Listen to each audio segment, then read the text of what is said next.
Audio.in.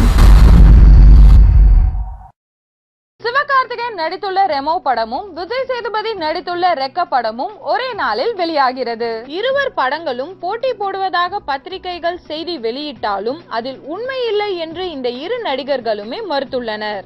இவர்களை தாண்டனும் அவர்களை தாண்டனும் என்று நான் படம் நடிப்பதில்லை. அப்படி ஒருவரை போட்டியாளராக நினைத்தால் அவரை மட்டுமே ஜெயித்தால் போதும் என்கிற மனநிலை வந்துவிடும். நான் இப்போது என்னை நிரூபிக்க முயற்சிக்கிறேன். இப்போது இருக்கிற இடத்தை தாண்டி சங்கர் முருகதாஸ் ஆகியோரை தொட ஓடிக்கொண்டிருக்கிறேன் என்கிறார் சிவகார்த்திகேயன். ரெக்க படம் விஜயதசமிக்கு வெளியாவது ரெமோ படத்திற்கு போட்டியாக இல்லை. பண்டிகை தினத்தை ரசிகர்கள் கொண்டாட ஒரு படம் போதாது என்பதால் எடுக்கப்பட்ட முடிவது. அந்த படத்தில் ஒரு பாடல் காட்சியில் சிவகார்த்திகேயன் பட போஸ்டருக்கு முன்னால் நான் ஆடி இருக்கிறேன் என்கிறார் விஜய் சேதுபதி. மேலும் சினிமா செய்திகளை தொடர்பு கொள்ள லைக் மற்றும் சப்ஸ்கிரைப் செய்யவும்.